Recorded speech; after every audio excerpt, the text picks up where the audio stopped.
Alright, YouTube and Fallout community. So in this video, guys, I want to talk to you about the next Fallout game, okay? And I've done two videos similar to this, and this video is kind of a culmination of those two previous videos. I did one that was like my ideal Fallout game, and then I kind of did a discussion about the next Fallout game. And when I did those videos, it was kind of earlier. One was pretty early into the life cycle of Fallout 4, like within the first month, and the other one was sometime this year, I believe. And those were kind of done just kind of, just discussion videos. But now, since those videos, we've learned that, Fallout 4 is coming to an end. Those were kind of just speculation for the future. But, I don't think anybody thought that Fallout 4 was going to be coming to an end, within a year of it being released. So that's kind of why I wanted to open up the topic again, kind of talk about the next Fallout game and some of the stuff that I want from it. So let's get right into it. First up, I want to talk about some of the redeeming factors from each of the three Fallout games that I've played, 3, New Vegas, and 4. And these are some of the points I've made in previous videos. But first up, I'm going to start with Fallout 3. Again, I think we can all come to an agreement that Fallout 3 was probably, in the world itself, was kind of the best setting. It felt really, really a post-apocalyptic, compared to New Vegas, for instance, where you're just kind of in a desert and it doesn't seem like a war ever really took place or whatever. So the setting environment just felt really apocalyptic. I liked how pretty much all the buildings looked like they were handcrafted and things like that. The world felt really, really destroyed. And then I like the open wasteland of Fallout 3, where you're you can walk for a while and not see any locations, and then you'll come across a couple areas where there's a bunch of locations kind of in a group together. And compared to Fallout 4, where it seems like there's just constantly locations, and it's not necessarily overwhelming, but it can be a little much at times. It just doesn't feel like you're in an open wasteland. So that's just some of the things I like from Fallout 3. I also liked, the story was decent. It gets a little bit of hate. I thought it was good, the first playthrough. Maybe the second playthrough was kind of fun, I guess. But the first time we played through it is kind of interesting.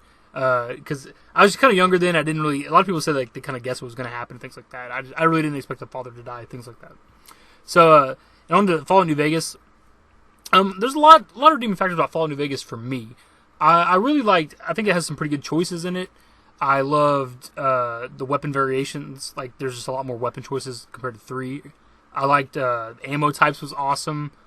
The factions I thought it was kind of linear, but it was kind of fun at the same time. I liked that you could, if you're helping out one faction, there's at least one other faction you're going to piss off by helping out them, and those guys will attack you on sight and shit like that. And it was kind of fun, dude. I don't know. I just really liked that. You also had multiple different endings, sort of, kind of Fallout 4 offers that as well.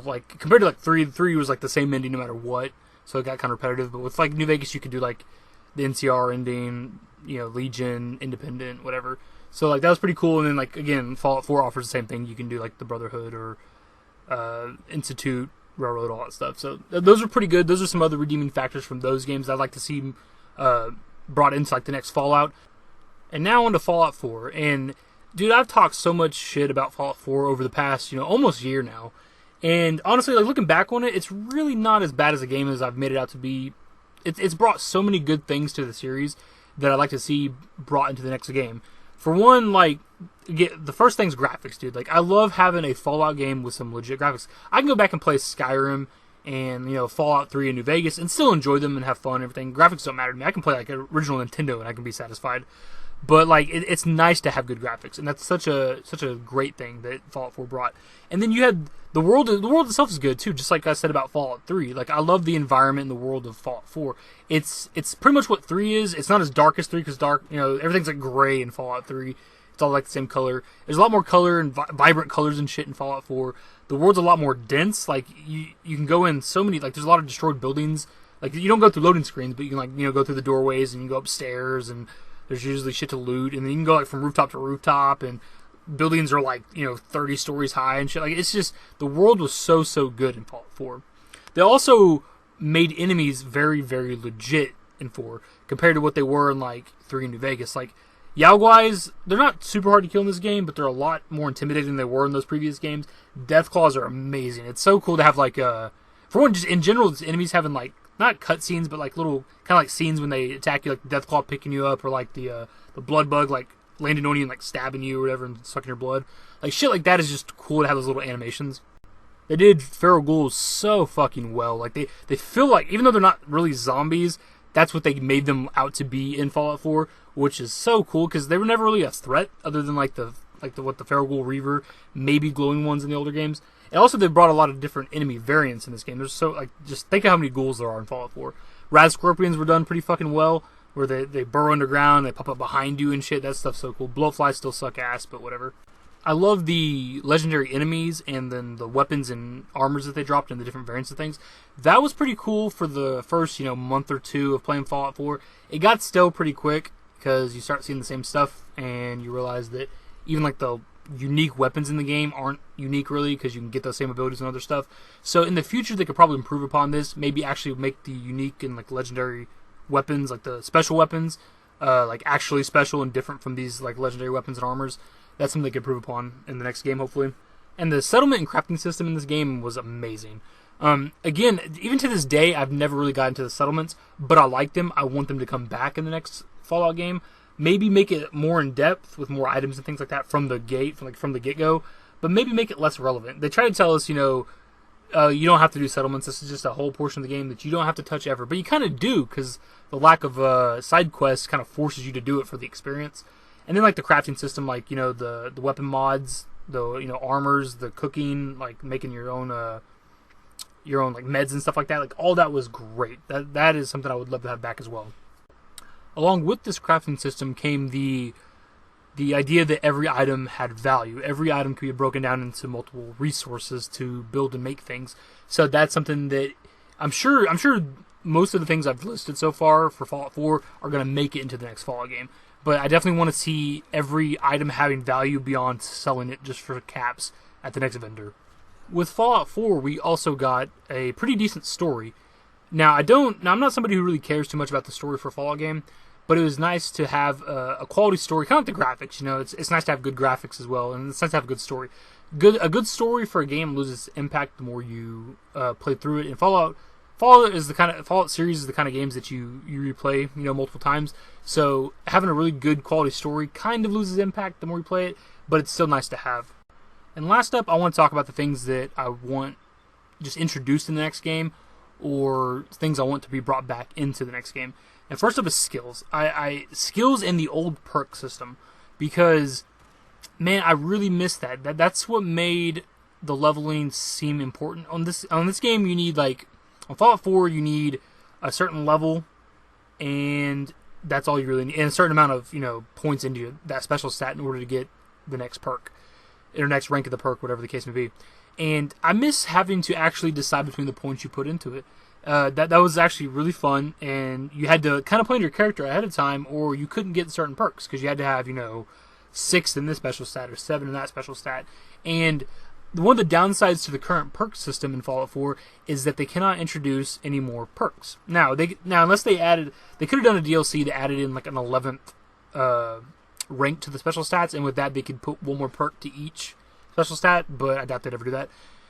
But with the current one, like when you look back at 3 and New Vegas, with some of the DLCs, or all of them, I can't remember, they added in perks. Like there's one for New Vegas where you did more damage to certain enemies, and some of them were the tribal enemies from the Zion Canyon, or the Honest Hearts DLC. So the DLCs introduced perks and things, and with the current perk system, we cannot do that. You could do the perks that you earn from certain quests and doing certain things. You can add those, but there's no actual perks for whenever you level up, and that's something I miss. And I really miss, like I said, I miss having to put points into stuff. That was just kind of fun. It made it feel more like an RPG, and this is more like a shooter, which the shooter aspect of Fallout 4 is amazing. I'd also like to see repair come back. It amazes me with the addition of survival mode that they didn't bring back repair. You think that would be something they brought back. That's really what separates Fallout. The karma system when they used to have it, and repair is what really separated Fallout from Skyrim. Or I always say Skyrim, my bad. Elder Scrolls. And I really want that to come back, man. That's what made it seem post-apocalyptic and survival. You had to keep repairing your things. It makes sense that the more you get attacked, or the more you use a weapon, it tears it down and you got to fix it back up. That's just something that it's just weird not to have in Fallout. I kind of praised the voice protagonist a little bit, but honestly, I would like that to be gone in the next Fallout game, which it's probably split. It's probably 50-50 between the community, I'd imagine. But the thing is, they put so much time and effort into those. There's 13,000 lines of dialogue recorded between Courtney Taylor and Brian Delaney. And you got to think that how much time and effort and data that took for the Fallout game that could have been put towards just making the game all around better. It was good. It was great. I like it. I just don't want to see it in the next one. It breaks the immersion, because when you go back to the no voice protagonist, you're reading everything in your head, and it really feels like you're the one doing it, and it's all first person and things like that. Whereas like in this game, when you go to talk to somebody, it cuts away to like third person.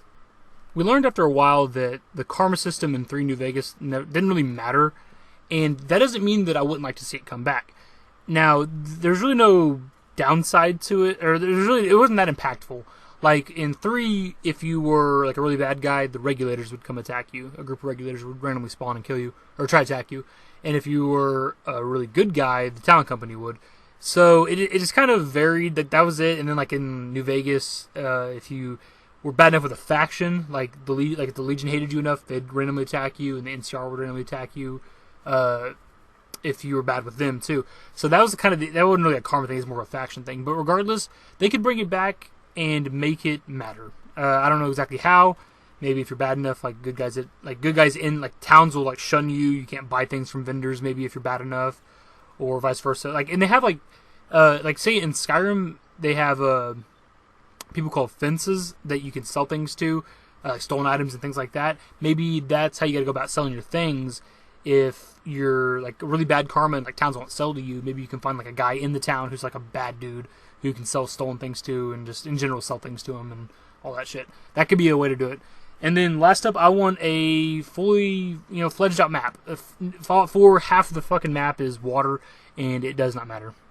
It's all we've seen through all the updates and all the DLCs that the water still does not matter in Fallout 4, and they never really had any plans for it. They had like in the coding, there's like some kind of like underwater stuff. There's like a squid, the harpoon gun, things like that, and they just apparently are never going to do anything with it, which really, really sucks.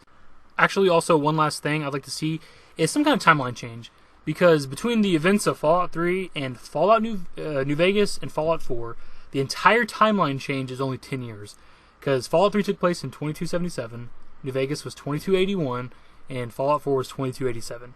So I want to see, I don't know, either further, like 100 years in the future, or closer to the Great War, like the events after the Great War or something. Maybe while people are still locked up in vaults, you're a part of a town that's outside the vault or something like that, instead of always taking place in a vault. I don't know, just something different, because 2008 till 2015, it's 10 years in terms of the Great War and Fallout Lord story. So it's something different. Anyways, let me know what you guys think. I'd like to see all these things. Some of them, I don't know. Later, guys.